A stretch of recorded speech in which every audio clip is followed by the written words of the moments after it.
La réalité du Saint-Esprit.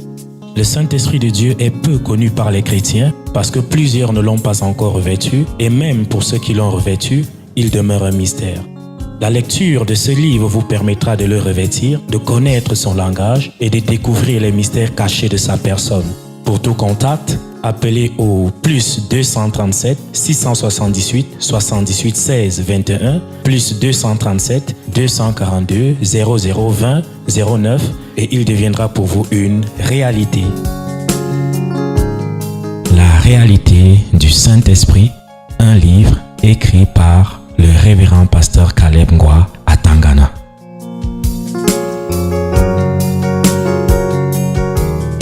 Tu vois les choses que les gens font, non? Tu dépenses ton argent. Comme les gens sont à la recherche du bien. Du bien-être. Du bien-être. Ils ne veulent pas payer le prix du bien-être. Tu vas seulement entendre. Va prendre celui-là. Il n'est même plus là. Il est parti. Parti où? Sa mère l'a mis dans la haute. Ils sont partis. Ah. Hein? Quoi? Tu dis? La famille d'hier, non? La famille d'hier. Micro. Hein? Tu n'as pas dit ce qu'il voulait entendre. Tu voulais qu'il reste faire quoi? Il voulait que tu dises que, mon fils, tu es protégé. Tu es riche. Tes malheurs sont effacés. La épouse de ta mère. Voilà. Que tous ces malheurs sont effacés. Tout.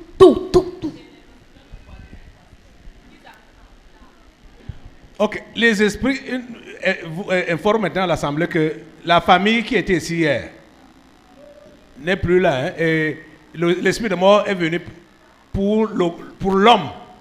C'est ça que tu dis, non? Hein? Oui. Pour l'homme. Oui. Et Banda Pierre. On lui a prévenu, non? On lui a prévenu, non? Et qu'est-ce que tu dis? L'autre a dit quoi? Tu dis? Hein? Les jours sont comptés. Hein? Ces jours sont comptés. Et Banda Pierre. Pour ne pas dire ces semaines. Et tu vas entendre. Après, je ne sais pas si c'est délivrance ou exposition. Hein? Je suis arrivé au bureau, j'ai trouvé sa lettre que, voilà, qu'on va vous lire. Et Banda Pierre, qui est venu de la Suisse. Et Banda Pierre, Suisse, à monsieur le pasteur Tabernacle de la Liberté, objet demande d'intercession. Monsieur, je viens très respectueusement auprès de votre haute personnalité vous prier de me venir en aide par vos prières. Je suis venu de la Suisse pour vous rencontrer. Je suis accompagné de ma mère et de mes 2 enfants. Mon problème réel, c'est que je tourne sur place, pas d'avancement dans tous les plans. Si jamais je commence un projet, jamais je le finis pour une raison ou une autre. Si j'ai une promesse, jamais elle n'aboutit. Grande est ma foi et j'espère que je suis je suis sur la fin de mes souffrances. Veuillez agréer, monsieur le pasteur, mes salutations fraternelles. Lis l'objet sur l'enveloppe. Objet l'enveloppe sur l'enveloppe. Il a écrit l'objet sur l'enveloppe. Objet délivrance des enfants de ma mère et délivrance des enfants de ma mère et de moi-même. Voilà son objet. Ce qu'il a fait venir ici. Et quand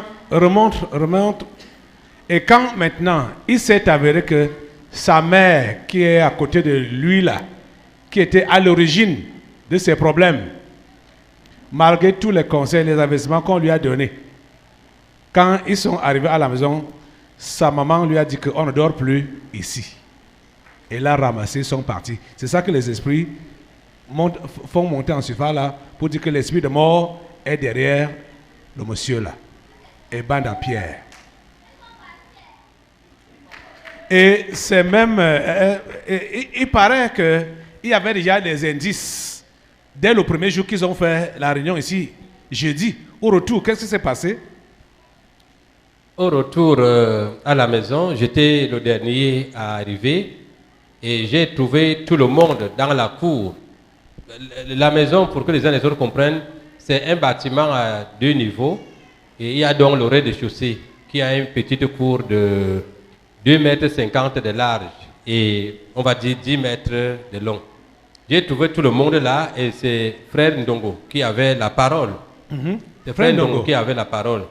Il parlait et ce que j'ai compris par les mots qui sortaient, c'était une exhortation auprès de la maman pour lui dire de monter, d'aller dans sa chambre, la chambre qui lui était dédiée. Donc la chambre qu'on lui a montrée quand elle est arrivée. Cette chambre était au 2e étage. Pour à raison des contraintes que nous avions, la chambre était au 2e étage. Quand elle est arrivée mercredi, elle n'a pas eu de problème. On est monté, elle s'est installée, elle est redescendue une fois. Le mercredi, elle montait, descendait. Et jeudi, après le culte ici, parce qu'il y a eu attouchement, elle arrive à la maison, elle dit qu'elle ne monte plus dans la chambre là, que vraiment ses genoux ne supportent pas les escaliers. Elle dit qu'elle ne peut plus monter, elle ne peut pas monter. Tantôt elle dit que c'est parce qu'il n'y a pas la lumière, on lui montre la torche, on dit que voici la torche, on t'accompagne dans ta chambre. Parce que le jour là on avait coupé la lumière, vous vous rappelez, toute la nuit. On est rentré dans l'obscurité. Donc, et Frère Ndongo aussi qui est arrivé, parce que c'est eux qui sont arrivés les premiers à la maison. Donne-lui la parole. Il l'a trouvée assise par terre dans la cour. Elle ne veut pas monter alors qu'ils avaient des clés pour ouvrir. Pas même aux escaliers. Pas même aux escaliers, dans la cour. À terre, même le sol. Oui, que le frère dont lui-même raconte s'est déposé là. Bonjour pasteur. Bonjour. Oui, j'étais donc le premier arrivé après ces visiteurs parce qu'ils prenaient le taxi. Et moi j'allais à pied, mais je l'ai trouvée assise par terre. Alors j'ai d'abord cru que parce qu'il y avait de l'obscurité. Et moi j'avais une torche. J'ai donc allumé une torche. J'ai demandé, maman, levez-vous, on va vous accompagner dans votre chambre. Elle a dit non, je ne monte pas. Je dis pourquoi? Et parce qu'on veut me promener dans les escaliers. Il dit bon, nous allons vous aider tout de même. Il dit non, je ne peux même pas marcher. J'ai les genoux qui font mal. Et puis son fils a attesté que oui, elle a un mal de genoux. Jusque-là, moi, je ne savais pas qu'elle avait déjà été en haut, au 2e étage. Alors, Daniel nous a fixé là-dessus. Daniel a dit non. Quand on a prêté sa chambre en haut, on est allé lui montrer sa chambre. Je demande, est-ce qu'elle marchait? Daniel dit, mais elle marchait très bien, elle n'a aucun problème. Elle dit, jamais elle ne peut pas. Donc c'est dans ces entrefaites que le frère Olivier est arrivé. Il nous a trouvés là, dans la cour. Elle avait son sac et Daniel voulait prendre le sac pour lui dire, grand-mère, allons, je vais t'aider à porter le sac. Dès que Daniel a voulu mettre la main sur le sac, elle s'est fâchée, elle a arraché le sac, elle a dit, non, ne touche pas ce sac. Donc c'était ça. Mais elle est quand même montée. Oui, finalement. Elle est montée. Et elle est montée vaillamment parce que par rapport, on dit non, grand-mère, votre chambre est en haut, vous l'avez visitée, allez-y. Finalement, elle s'est levée. Mais elle avait déjà passé une nuit là? Non, en journée, elle a vu... Non, je dis, elle avait déjà passé une nuit dans le camp là, non? Oui. Parce qu'ils sont arrivés mercredi. Oui. Elle avait déjà passé une nuit. C'est une nuit. Je vous ai dit, elle a fait plusieurs va-et-vient entre la chambre et le salon. Elle aimait bien rester au salon en bas. Donc le salon là où se trouve Daniel, il restait là. Le salon du rez-de-chaussée. Oui, le salon du rez-de-chaussée. Parce que M. Banda aimait rester avec sa mère et ses enfants. Donc c'est là-bas qu'il y a de la place, il y a un salon. Donc il restait là. Elle montait et elle descendait. Elle est très apte. Elle grimpait des escaliers là comme une jeune fille. Mais subitement, donc, quand j'arrive là, on me dit qu'elle a le problème de genoux du matin. On parle de la même femme ou bien c'est celle que j'ai vue depuis qu'elle est arrivée ici. C'est là où j'ai dit à son fils que vraiment, moi je ne comprends pas ce genre de situation. Tu nous as demandé de te loger venant de Suisse. Tu ne nous avais pas informé que tu allais venir avec ta mère et tes 2 enfants. C'est arrivé à Douala que tu as téléphoné pour dire que vous prenez la route, vous allez être à 4. On s'est débattu pour vous créer l'espace. Voilà les sacrifices qu'on a fait. Et maintenant, on dit la belle femme ne peut lui donner que ce qu'elle a. Voilà ce que nous avions. Donc maintenant, si ta mère ne peut pas monter là où elle a dormi, hier, je ne sais pas, moi je m'en vais dormir. Le reste là, je ne m'en occupe plus. Ça c'est jeudi. Ça c'est jeudi, après le culte ici. Pourquoi vous n'avez pas précisé ça hier là? Mais hier, est-ce qu'il y avait un problème? Il y avait la délivrance. Ah, ok. Il y avait la délivrance, il n'y avait pas encore de problème. Non, parce que ça, c'était quand même des indices. Et son histoire de sac qu'elle refusait qu'on prenne là. Elle avait un sac. C'est les femmes qui peuvent bien savoir ce genre de sac-là. Plus gros que celui-ci. Les femmes appellent ça un sac fourre-tout. C'était plus gros que ça? Plus gros que celui-ci. Et elle avait son sac-là comme ça. Même si elle monte à l'étage, au 2e, elle descend avec le sac. Même si c'est pour manger, parce que nous mangeons plutôt au 1er, dans le salon de Frère Ndongo. C'est là où tout le monde mange. Que ce soit ceux qui sont au rez-de-chaussée, que ce soit ceux qui sont au 2e, que ce soit ceux qui sont sur le même palier. On mange là-bas, c'est notre salle à manger là-bas. Donc, elle est toujours avec son sac. Elle mange avec ça? Barré, collé. Et c'est la nuit, c'est cette nuit-ci qui m'est revenu que le matin, elle a sorti de son sac une huile pour donner à son petit-fils d'aller se laver avec avant de venir à l'église.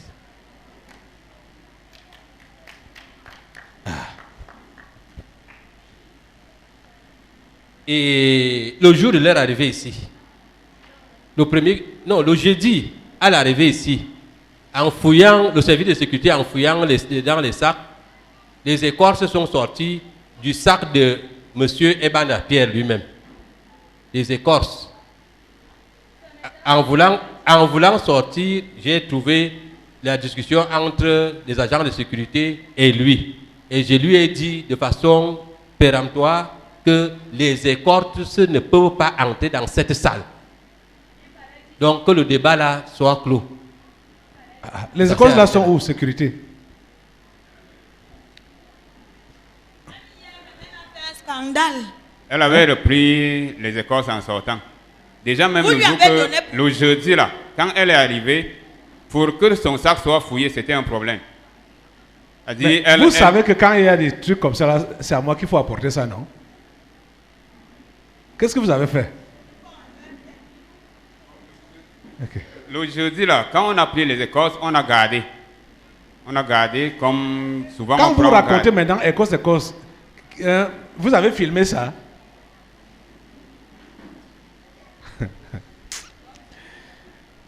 Vous trouvez les histoires louches dans les sacs des gens, il faut récupérer ça. C'est pour cela que vous êtes là. Qu'est-ce qui s'est passé hier, la sécurité là, avec elle? Elle a fait un scandale là-bas dehors. Bon, au niveau de la fouille, elle s'est fâchée. Même les gens qui viennent ici avec les machettes ne se fâchent pas comme la maman là s'est fâchée jeudi. Elle était tellement fâchée. Elle voulait même effrayer. Tellement fâchée. Depuis que je suis ici, je n'ai pas encore vu quelqu'un fâché comme ça. On parle par rapport à la petite fille. Que quoi? Parce que vous fouillez son... Elle ne voulait pas que son sac soit fouillé. Et vous avez fouillé? On a fouillé. Vous avez trouvé quoi dedans? Bon, je crois qu'il y avait de l'argent dedans et les écorces étaient plutôt dans le sac de son fils. Les écorces étaient dans le sac de son fils et l'huile aussi. L'huile? Oui, on a pris tout ça, on a mis dehors de côté. C'est à la sortie que la maman est venue prendre ces choses-là. Maintenant, c'est la maman qui est venue prendre les écorces avec l'huile. Vous avez été sans intelligence. Hey. Vous avez été sans intelligence. Pourquoi vous avez laissé ça? dire ça pourquoi? Hein? Et hier, pendant la délivrance, ils sont Et pas venus dire vous ça n'êtes même pas venu dire ça hier pendant la délivrance. Qu'est-ce qui s'est passé avec sa petite fille hier? Là-bas dehors toujours. Bon, hier, avec sa petite fille au niveau de dehors, là, je n'ai pas été. Qui était là? Donc voilà donc quelqu'un, c'est après, tu es au courant? Oui, il m'est revenu, moi étant dans la salle là-bas, que sa petite fille à un moment donné est allée aux toilettes. Et elle aurait mis long. La grand-mère là a d'abord envoyé son petit-fils pour aller regarder la situation de la fille. Il est allé, il est revenu et il lui a dit qu'il ne l'a pas vu. Elle-même est repartie là-bas derrière, l'a rencontré effectivement en train de sortir des toilettes et l'a attrapé, roué de coups et de gifles et autres. Okay. Elle l'a bien bastonné derrière. Selon, je fais un rapport, cela m'est revenu. Okay. Pendant que j'étais dans la salle de communication d'abord. Ok. Ok. Les gens étaient intrigués de voir une grand-mère comme ça là, qui se roue sur la petite fille là. Quel est le problème? Est-ce que quand on va aux toilettes là, on peut donner le temps qu'on va mettre dedans? Ça dépend de l'état du ventre. Ça dépend de l'état du ventre. Tu dis? Elle n'a pas pu mettre. Pour garder, non. Donc c'était pour aller garder, hein? Elle n'a pas pu. C'est pour ça qu'on l'a rossé. Ok. Donc voilà, vous avez suivi dans la lettre ce que quelqu'un réclame. Quelqu'un a fait le déplacement depuis la Suisse pour chercher la délivrance. Que rien ne marche dans sa vie. Et son objet, c'est sa délivrance, celle de ses enfants et de sa mère. Et pendant donc la délivrance, il ressort que c'est sa mère là qui est à l'origine de ces mots. Lui, il avait déjà mis dans sa tête que c'était sa marâtre, la coépouse de sa mère. C'est sa mère même qui entre souvent dans sa coépouse là même. Donc quand il a donc la révélation, malgré tous les conseils qu'on lui a donnés, ils sont partis. Quand ils sont rentrés hier là, elle a remis dans le sac et ils sont partis à Douala. Voilà, la mort vient ce matin à sa recherche. Toi, tu croyais encore le trouver ici? Ok. J'ai besoin de le chercher. Je suis venu vous dire que est-ce que j'ai besoin qu'il soit à une telle place ou bien quand je suis avec toi, je suis avec toi. Je crois que c'est les gens qui habitent seulement dans le camp là qui sont au courant. Tout le monde dans le camp là était déjà au courant qu'ils sont plus là. Oui, en principe, hein, tout le monde était au courant. Tout le monde était au courant. Oui, mais ça vient. Je sors la lettre là parce que les esprits en ont parlé à l'avance. Parce que j'ai fait sortir toutes les lettres des visiteurs. Voilà leurs lettres. Et sa lettre était parmi. C'est même elle qui devait également être lue en premier. Et le voilà qui n'est pas là. Et c'est la mort qui le cherche. S'il peut se ressaisir, tant mieux. Hein? Hein? Il a même voulu contaminer l'Italien. De par les commentaires. Il a voulu comment contaminer? Déstabiliser qui? Celui qui sort de l'Italie, c'est... du Canada ou de... Hein? Qui? Moi, c'est mon problème. Hein? Ton convillageois. Qui? Attends,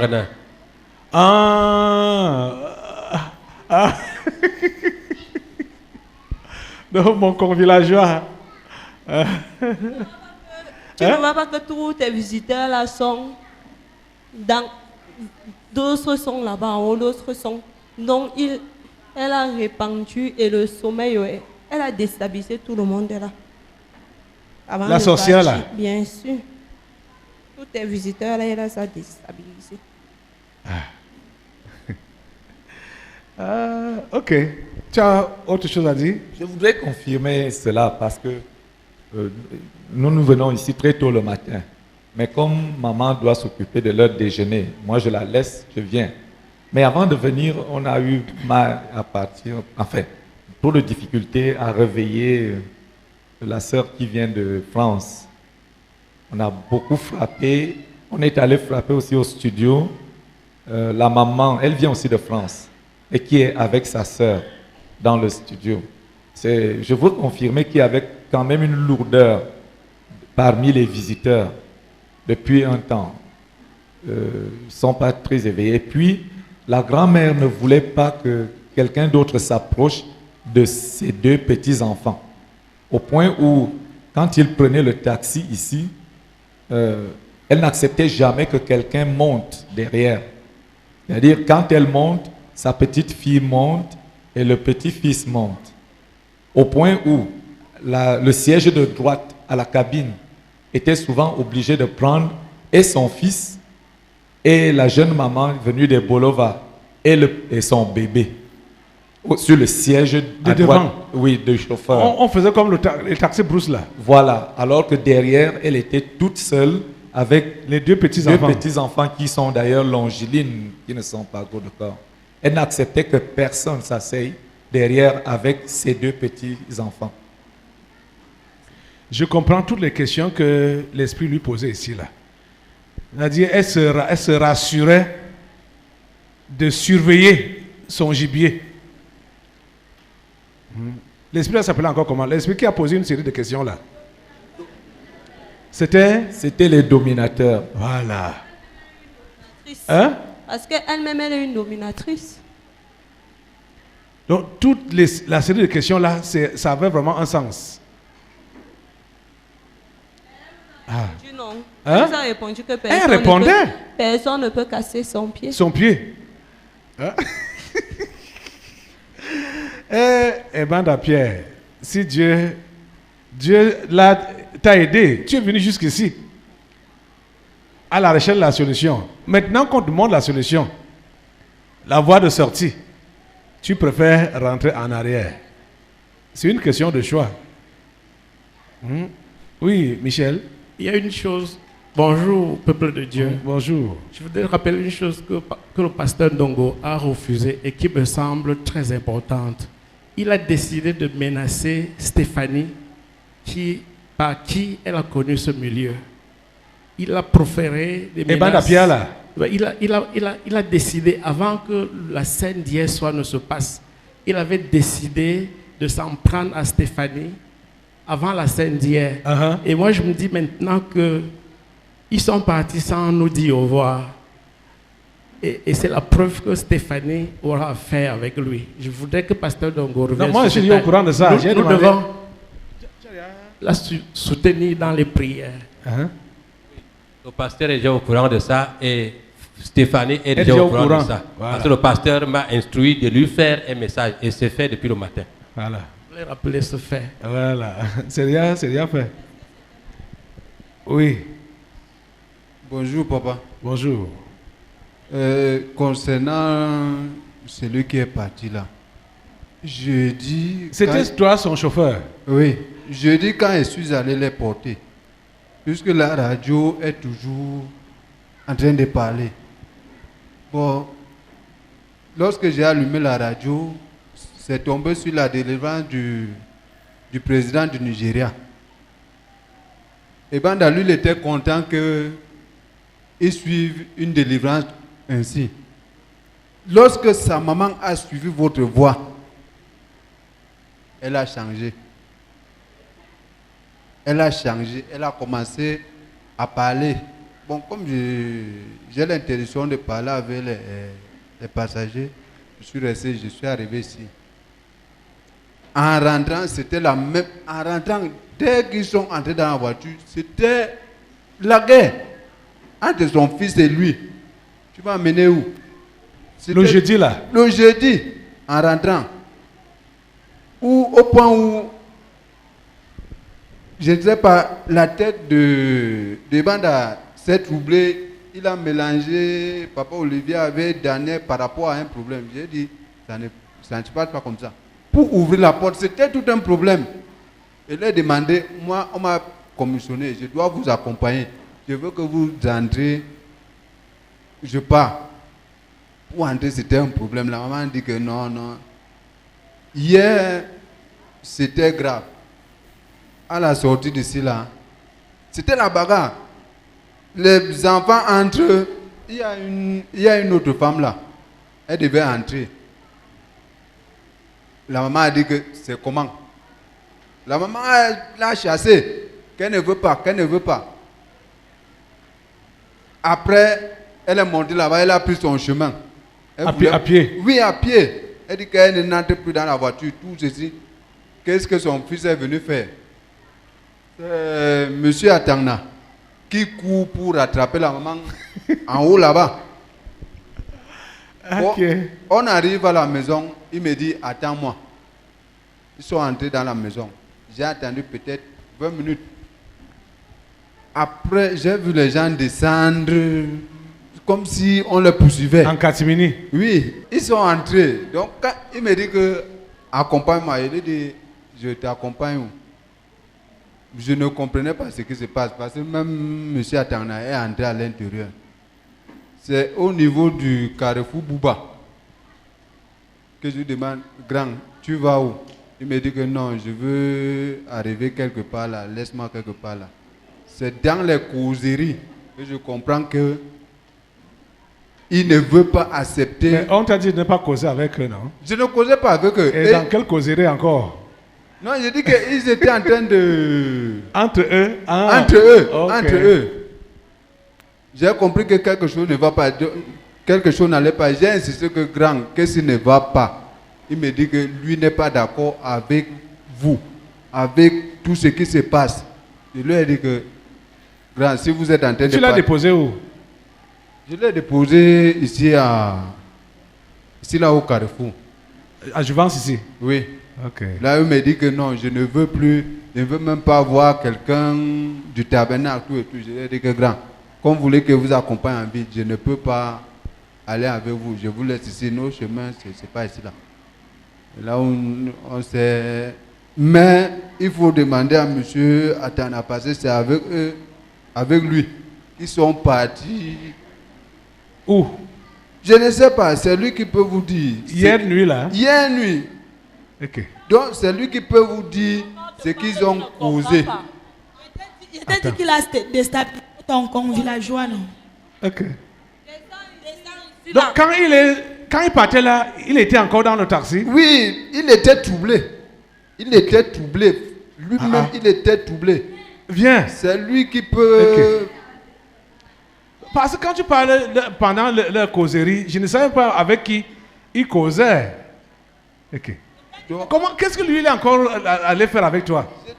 Je ne sais pas. Il était troublé. J'ai constaté qu'il était troublé. Ok. Il était troublé. Donc quand tu as déposé l'autre monsieur là, lui aussi il est descendu? Il est descendu. Ok. Mais ça c'est quel emballage? Ok. Mais c'est trop bizarre, hein? Monsieur, attends, toi tu repartais où? Viens. Bonjour. Bonjour. Bonjour. Et Banda a eu un problème.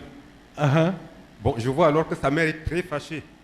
Je me dis, bon, il faut venir au secours à cette dame, puisqu'elle elle courait quoi. Je dis, madame, calmez-vous. Non, je ne parle pas de la scène ici. Je dis après. Non, j'ai dit, nous sommes entrés dans la voiture. Oui. J'ai dit, elle ne voulait plus entrer dans la voiture. J'ai dit, madame, calmez-vous. Si tu es... Non, je veux que tu coupes court.